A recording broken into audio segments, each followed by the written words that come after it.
everyone. In the previous lecture, we discussed flower and we have seen certain basic information about the flower.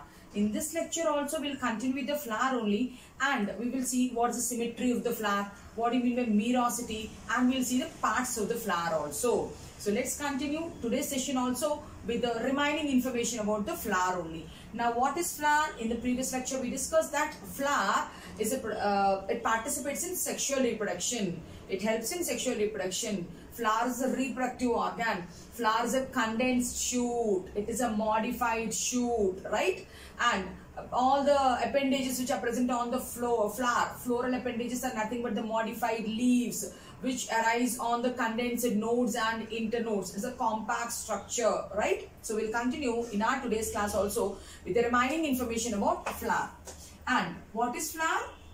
It's a reproductive organ. So flower is a reproductive organ. Which reproduction? Helps in sexual reproduction. So flower helps in sexual reproduction. It helps in sexual reproduction. Now, we discussed yesterday that the complete flower has two parts, four whorls, non-essential whorls and essential whorls. Calyx and corolla are non-essential whorls and androecium, gynoecium are essential whorls. Now, where can we see the simplest or the smallest flower? The smallest flower bearing plant is Wolffia and the largest flower bearing plant is Rafflesia. What is the national flower of India? Think the national flower of India is Nilambo, isn't it? So, where is the smallest flower? Smallest flower bearing plant is called Wolffia. Flowering plants means angiosperms only. So, if we have to see the smallest flower bearing plant, the smallest flower bearing plant, what is the example? The example is Wolffia. Let us write down. Wolffia is an example of smallest flower bearing plant. Largest flower bearing plant example is Rafflesia. The largest flower bearing plant, what is it called? It is called Rafflesia. And what is the national flower of India? The national flower of India is Nilambo. We'll write that also. Lotus, right? So what is lotus or Nilambo? It is the national flower of India. It is the national flower of India. And cultivation of flowering plants, what is it called? Floriculture. Cultivation of flowering plants is called floriculture. Let us write that also.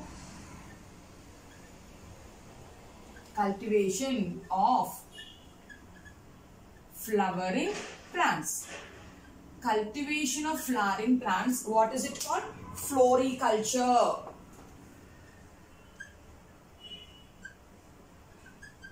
This is a basic information about flower. Flowering plants means they are angiosperms. Flowering plants means which group of plants are there? They are called angiosperms. They are the most advanced plants. Now, the flower, what is it? Vegetative organ or reproductive organ? It's a reproductive organ. The smallest flower is with Wolffia. The largest flower is with Rafflesia. Indian flower, national flower is lotus. Study of flowering plants is called floriculture. Now, when we talk about the symmetry of the flower, what do you mean by symmetry? So, when we cut the flower and when you're getting two equal halves, then we call the flower as symmetric. You're cutting any plane passing through the center, but still if you are not able to get two equal parts, means it is asymmetric. Now let us talk about the symmetry of the flower.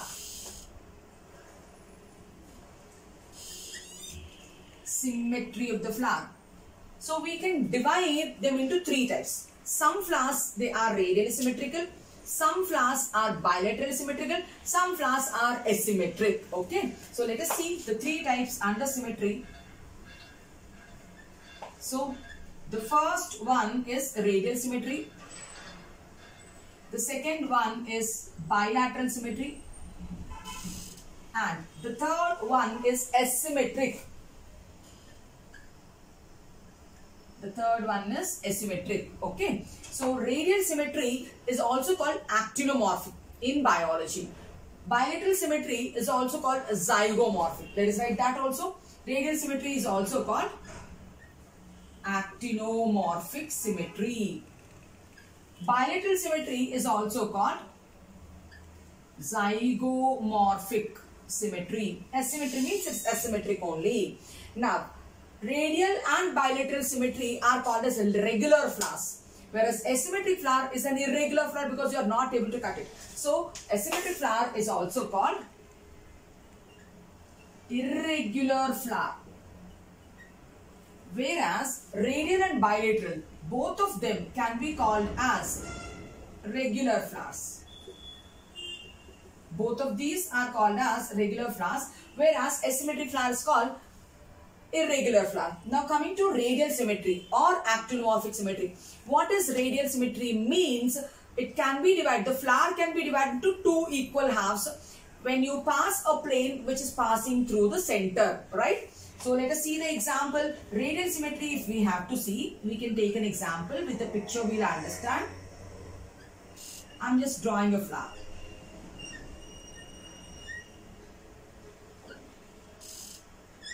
So I draw a flower. Now when we try to cut such a flower in any plane, in any vertical plane passing through the center.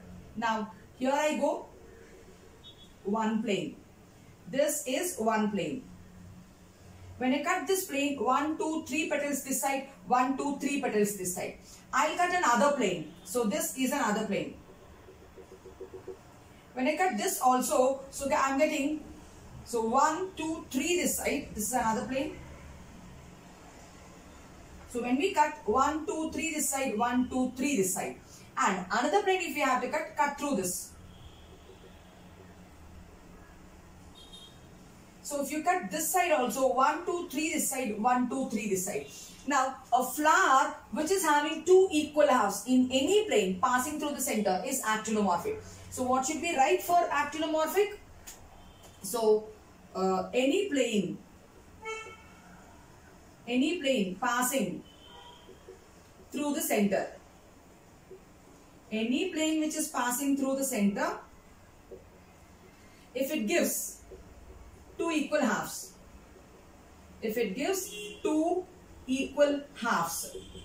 then then that is called radial symmetry or it's called actinomorphic symmetry. So we have drawn a picture and we did this plane of cutting, this plane of cutting and this plane of cutting. When you are doing, you're getting 3 petals this side, 3 petals this side. Such type of flowers are called radial symmetric flowers.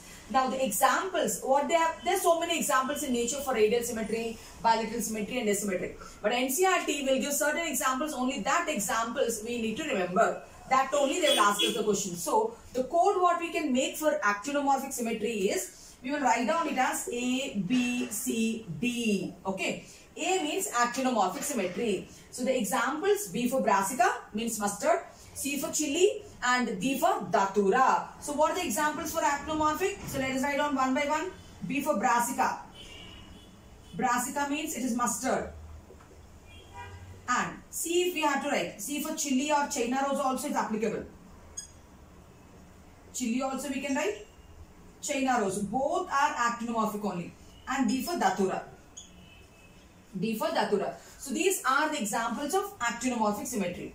Now what is bilateral symmetry? Bilateral symmetry means only one plane passing through the center.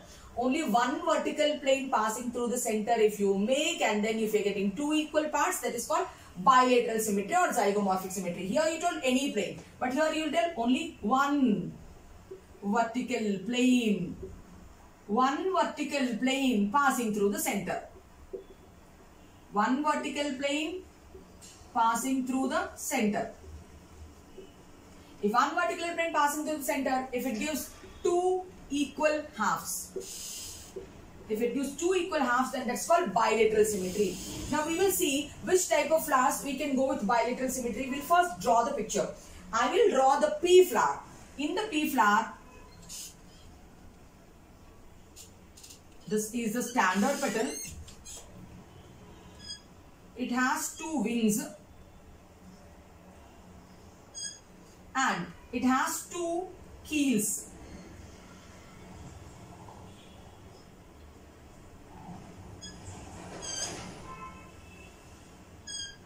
It will have two keels. So this is standard petal and these are wings and these are partially here at this point they are fused. It is called keel. Now if the flower position is like this, if the petals are like this, 1, 2, 3, 4, 5 petals are arranged like this. Now only in one vertical plane if you cut, you will get two equal halves, like means like this plane. If it gives two equal halves, then that is called zygomorphic symmetry. The examples of zygomorphic symmetry already we have written P, right? We have drawn P. So let us write down. The examples are P, cassia also, bean also, gulmohar. So children, what are the examples of bilateral symmetry? What is bilateral symmetry? Any one plane passing through the center, vertical plane passing through the center. If you're getting two equal halves, that is called bilateral symmetry or zygomorphic symmetry. Examples are P, bean, cassia and gulmohar. Now coming to asymmetric. Asymmetric means any plane passing through the center, it's not able to give two equal halves. It's called asymmetric. So what is asymmetric? Any plane passing through the center. If any plane passing through the center cannot give two equal halves. Any plane you cut, you are not going to get two equal halves. Then such a type of flower is called asymmetric flower or it's called irregular flower. Example for asymmetric flower is Kanna. It is C-A-N-N-A. Kanna is an example. So for asymmetric, Kanna is an example. For zygomorphic, bean, pea, cassia, gulmohar are the examples. For actinomorphic, we can take brassica means mustard, chili and China rose also, and datura are the examples. Understood about symmetry? So what did we see in this board? We discussed flower helps in sexual reproduction. Smallest flower is Wolffia. Largest flowering plant is Rafflesia. National flower of India is Nilambo. Cultivation of flowering plants is called floriculture. And flowering plants means they are angiosperm group of plants. Now symmetry, there are three types of symmetry. These two are called regular flowers and that is called irregular flower. Now the symmetry of the flower depends upon the merosity. Now what is merosity? I told you the flower has four whorls. Calyx, corolla, androecium, gynoecium. Now in a whorl, how many floral members are there? How many sepals are there? How many petals are there? Usually we go with sepals and petals. How many sepals are there? How many petals are there? Then if they are multiples of 3, then the merosity is trimerous. If they are in the multiples of 4 or 4, tetramerous. If they are multiples of 5 petals are there, 10 androeciums are there, then it's called pentamerous. So the symmetry of the flower depends upon the merosity. Now let us see what is merosity also. We are exactly covering the complete NCERT content with little extra information which is required for a NEET exam, isn't it?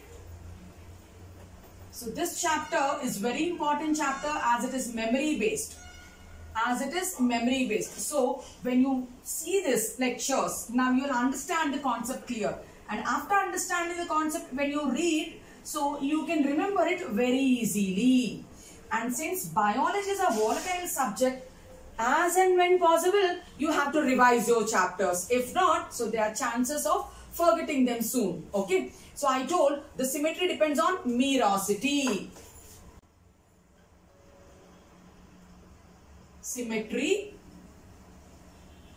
depends on merosity. Now what is merosity? Merosity means it is the number of floral appendages in a whorl. So merosity means, what is merosity? Means the number of floral appendages in each whorl. The number of appendages in each whorl, especially calyx and corolla. We will see. Now I told we can go with trimerous, tetramerous and pentamerous. Now let us see what do you mean by trimerous. Trimerous means, so the number of floral appendages in each whorl are either 3 or they will be in the multiples of 3. So trimerous means the number of floral appendages or floral members, the number of floral appendages in each whorl are 3, either they will be 3 or they are in multiples of 3. They are in multiples of 3. Then we call it as trimerous. So if we see Liliaceae, example for trimerous is Liliaceae. In Liliaceae, if we see the 3 sepals and 3 petals are fused to make perianth. So perianth will be in 2 rings. So one ring we have 3, another ring also we have 3. Androeciums, so 3 plus 3, 6 will be there. Gynoeciums, tricarpal condition. So 3 or 3 into 2, 6. They are multiples of 3 only. That is called trimerous. Okay. Usually monocots are trimerous. So monocots are usually trimerous. Monocots are usually trimerous means in each member there will be 3. For example, if we have to see the picture of trimerous, right? So we need to draw 3 and 3. So let us draw. This is 1. After that, this is the second one, third one, fourth one, fifth one, and sixth one. So this is called perianth. They are fused. So 3 in one whorl, 3 in another whorl. And we have to see androeciums. So the androeciums, from here one will come, from here the second one will come, from here the third one will come, from here the fourth one will come, from here the fifth one will come, and from here the sixth one will come. So 3 plus 3, how many perianth are there? Sepals and petals, 3 plus 3 are there. How many androeciums are there? 1, 2, 3, 4, 5, 6. 6 are there. And coming to gynoecium, if you see, this is 1, this is second one, and this is third one. So 3 compartments are there. So tricarpellary. So if you have to write G, it is 3. So 3 into 2, 6, 3 plus 3. They are in multiples of 3. Then we call it as trimerous. Liliaceae is an example. We draw Liliaceae only. So Liliaceae means it's a monocot. Monocots are trimerous. Now let's go to tetramerous. So what do you mean by tetramerous? That means in each whorl, the floral appendages will be either 4 or they will be in the multiples of 4. So the floral appendages means calyx and corolla are either 4 or in multiples of 4. Or they are in multiples of 4. Now, if we have to draw tetramerous, example is Brassicaceae. Example is Brassicaceae. Brassicaceae we need to draw. So we will tell that Brassicaceae they have sepals and petals, but the sepals are arranged in 2 rings. I'm just rubbing this down. So this is the background circle we draw. So if we rub it, it will be clear. Okay. So for Brassicaceae, if we have to draw, so then we have to draw. This is 1. Second one. Third calyx. Fourth calyx. Means calyx are 2 in one circle, 2 in another circle. Corolla also will be 4. So this is 1 corolla. Another corolla, another petal. Okay. So K for calyx and C for corolla. Corolla are 4. Petals are 4. Then androecium, 4 at one length, 2 at one length. So this is 1 and here is other one. So other 4 are at another length. So 1, 2, 3, 4. And gynoecium, if you see, it is bicarpellary syncarpus. So 2 carpels. Androecium, we drawed 2 plus 4. And gynoecium 1 and 2 compartments. So 2. So if you see, calyx 2 plus 2. Corolla 4. Androecium 2 plus 4. Gynoecium 2. Means they are 4 or in the multiples of 4. This is called Tetramerous. Brassicaceae is a floral diagram, is an example. Now next, when we go to the next one, which is called Pentamerous. Let me write down here. So Pentamerous means either the floral members will be in 5 or there will be multiples of 5. So 5 or multiples of 5.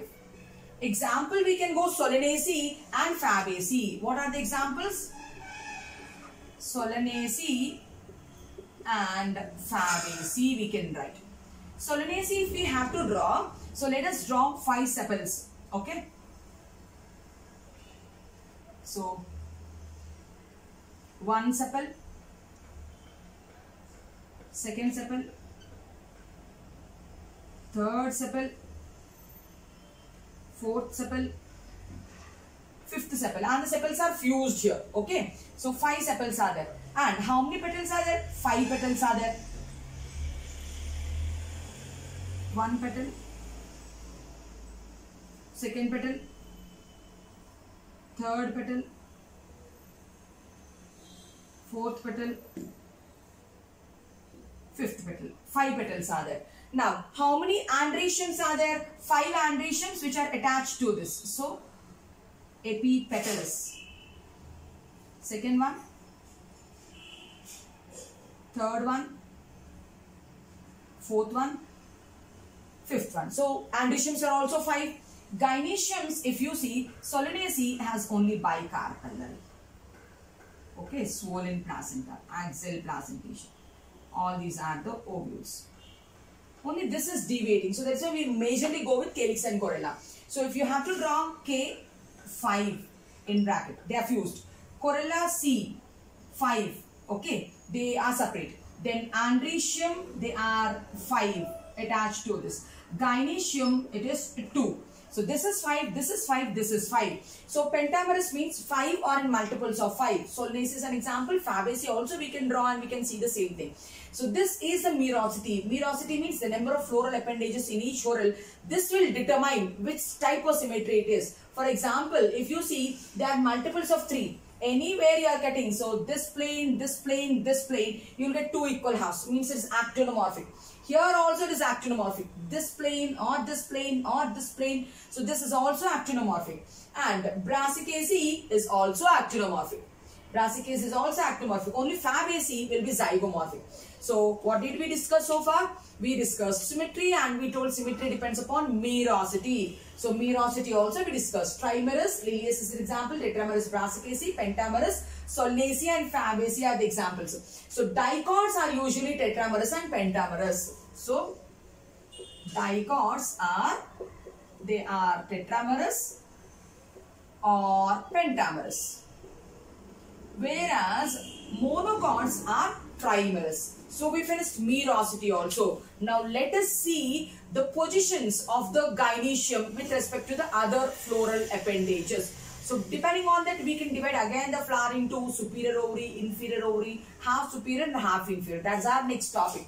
Hope you understood merosity. So with the pictures, we tried to understand and we took even the examples also. So our next topic is position of the gynoecium or position of the floral appendages. Now the gynoecium, where is situated and where are all other members with respect to the gynoecium. Depending on that, again we can divide flowers into 3 types. What are they? Hypogynous, epigynous and perigynous. Let us see that now. Right? Let's go. So position of the flower. Position of gynoecium with respect to the other floral members. where is gynoecium located with respect to the other floral members? On this, we can divide the flowers into 3 types. So what are the 3 types? Let's go and see. So one is called hypogynous. The other one is called perigynous. And third one is called epigynous. The name itself will give you the clue, children. Hypogynous. So gynoecium is on the top. All other floral members are hypo to gynoecium. Gynoecium is on the top. All other floral members are below to gynoecium. Hypo to gynoecium means to tell that the gynoecium is superior. So hypogynous means superior ovary. Superior ovary. Whereas epigynous means gynoecium is at the bottom. All other floral members are epi, upside of the gynoecium. So means gynoecium is at the bottom, all the members are on the top, means inferior ovary. So epigynous means it is inferior ovary.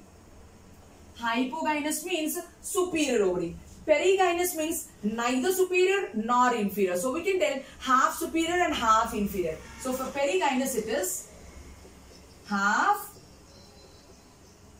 superior and half inferior.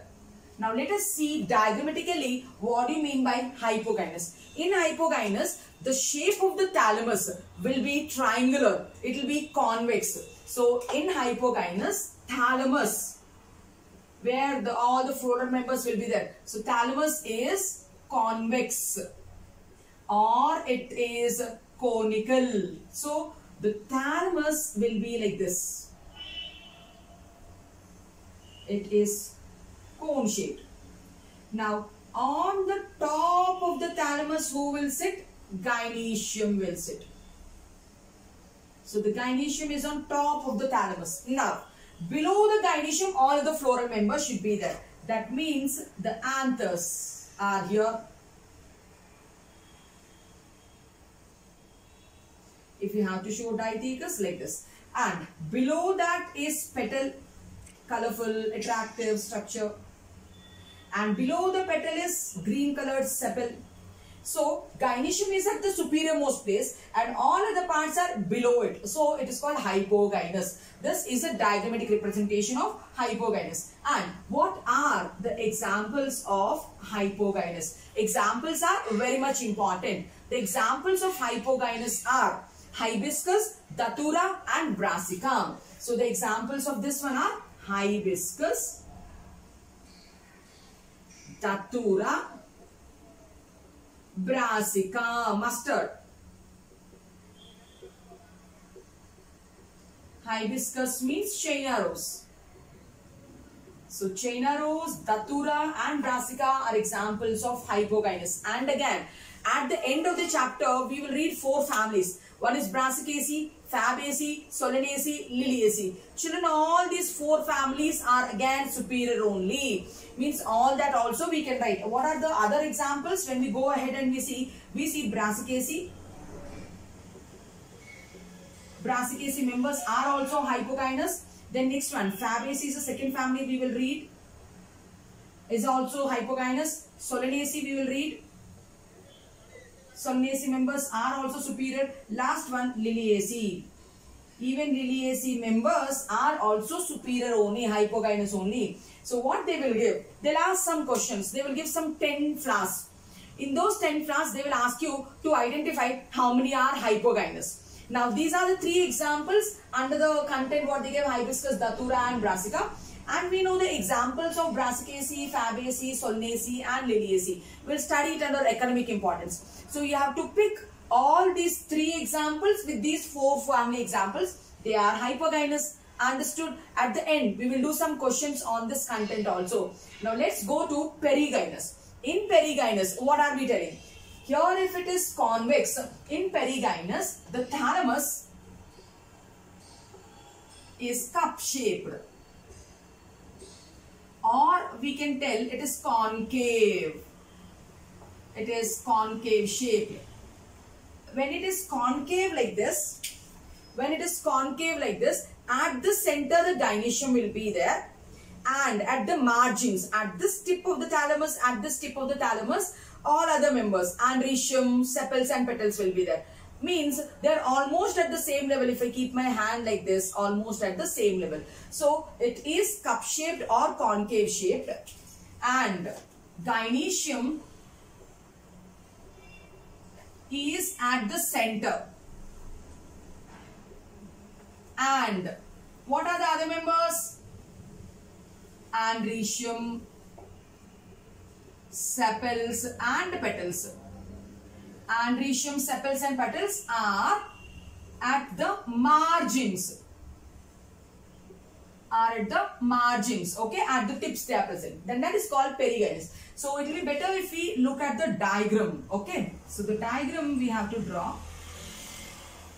Cup shape or concave shaped, and at the center will be the gynoecium. So here is the gynoecium.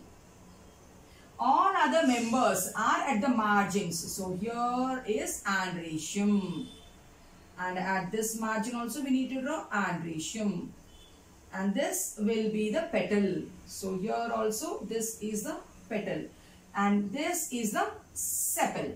Now such a type of flower is called perigynous. Now in NCERT they have given one more picture also to perigynous. There what they have done, so they have made it little more deep. The cup was made little more deep. So we'll see that diagram also. If not, you might get confused. So madam told only this diagram, the other diagram she didn't teach. So it is another type. No, this type is also the same perigynous only. And this is a margin. At the margin, androecium is there. And then comes the petal, then comes the sepal. Here also petal and sepal. This is also perigynous, that is also perigynous. So from the past NEET papers, 3 times there are questions asked on perigynous. Examples of perigynous, P with P. Plum, peach are the examples of perigynous with rose. So what are the examples of perigynous? So here we write, one is plum, the other one is peach, and the third one is rose. So these 2 are the pictures for perigynous. This is a picture of hypogynous. For hypogynous it is conical. For perigynous it is cup shaped. Now coming to epigynous. In epigynous we will tell the thalamus, it is like globe shaped. It is circular, completely circular, and we will tell the thalamus encloses, the wall of the thalamus encloses the ovary completely. The thalamus will completely encircle the ovary, and the thalamus wall will fuse with the ovary wall. The thalamus wall, it fuses with the ovary wall. It fuses with the ovary wall. And where are all other members present? All other members are present above the ovary. So all other floral members are above the ovary. So let us see that. Okay, so we are telling that the thalamus has completely enclosed the ovaries. Here we go. This is the thalamus what I draw. It has enclosed the ovary, means the ovary is here. This is the stigma and the style, and these are the ovules. These are the ovules. And above the ovary is below. Above the ovary will be the sepals, petal also. So this is the sepal and this is the petal. Now this is a picture for epigynous, inferior. Clearly you can see it is inferior because ovary is at the bottom. Now examples for epigynous. One is guava. Guava is called cerium. Then one is guava. So next one is cucumber. And the third one is the ray florets of sunflower. So for the first one we have taken 3 examples, hibiscus, datura, brassica. For the second one also we have taken the example plum, peach and rose. For the third one also we took 3 examples, guava, cucumber and the ray florets of the sunflower. So when we go to semi-technical description, for superior ovary, we use the symbol G. It is on the top like this. For half superior, half inferior, we write G like this. And for inferior ovary, we take G. G is at the bottom, top. So these are the symbols. Of the flower, we'll see the next topic. So we understood the position of the gynoecium. So our next topic is the parts of the flower. This topic is very, very important. The hypogynous, epigynous, perigynous. So many times in NEET examinations, they ask what is this and what are the examples. Okay, children. Now our next topic is parts of the flower. So what are the parts of the flower? Let's go. Parts of the flower. Usually a complete flower will have 4 whorls. So the first whorl is called calyx. The second whorl is called corolla. The third whorl is called androecium. And the last whorl is called gynoecium. These are the 4 whorls. Okay. Now, if we have to draw how is a flower. So here is the flower seen. This is the stem. These are the nodes. At the node, this is the leaf. Here is the axillary bud. The axillary bud can either branch or it can either flower. I will take it into a flower. So this is the flower. So the axillary bud is converting into a flower. Now the point where the flower is arising, there are a pair of small leaf-like structures. What are these called? A pair of small leaf-like structures which are present at the base of the flower on the pedicel. The stalk of the flower is called pedicel. It's called bract. So these small leaf-like structures are called bracts. So first we'll understand what is bract is. Then we will go into the proper parts called calyx, corolla, androecium and gynoecium. So let us write down first what is bract. What is bract? I told bracts are reduced. They are leaf-like structures found at the base of the pedicel. This is the base of the pedicel. So what are bracts? Bracts are reduced leaf-like structures. They are leaf-like structures. Where are they present? Present at the base of pedicel. They are present at the base of the pedicel. Then they are called as bracts. What is the function of the bract? The function of the bract is to protect the flower in the young stages. Now, if the flower is having bract, then that's called bracteate. So, what is bracteate flower? If the flower has bract, it is bracteate flower. If the flower doesn't have bract, ebracteate flower. So, what is ebracteate flower? So, here you see, I'll draw a flower. Now, this flower is having bract. That means this flower is bracteate flower. So, what is bracteate flower? Flower having bract is called bracteate flower. And if I draw another flower without bracts, if I don't show these two structures, that's called ebracteate flower. Ebracteate flower means flower without bracts. Bracteate flower is symbolized by BR. This is a floral symbol when we are writing floral formula. Ebracteate flower will be symbolized by EBR. No, E means no bract. Okay, so what is bract? A small leaf-like reduced structures present at the base of the pedicel. What is the function? To protect the floral in the bud stage. And if the bract is present, such a flower is called bracteate flower. This is called bracteate flower. If the bract is not there, it is called ebracteate flower. EBR is a symbol. Now, what are the modifications of the bract? Let us see that also. What are the modifications of bract? In some flowers, the bract is modified into leaf-like structure. Leaf-like bracts are present in a plant called Gynandropus. So, first bract modification is leaf-like bracts. Where do we find it? In a plant called Gynandropus. Then, in other plant, we find petaloid bract. The bract, which is small, reduced, will be colorful and big. So that is called petaloid bract. Petaloid bracts are found in, what is this? Bougainvillea. In Bougainvillea, petaloid bracts. So yesterday also we have seen, because the flowers are very small, the bract will become very colorful. The flower will be white and small, so insect cannot identify such a small, that too white color flower. So that is why it will become colorful. So what is this big prominent structure? It is the bract which is appearing like a petal. Petaloid bracts are found in Bougainvillea, we are telling. So scaly bracts are also there. Tiny, dry bracts are called scaly bracts. They are found in Tridac's plant.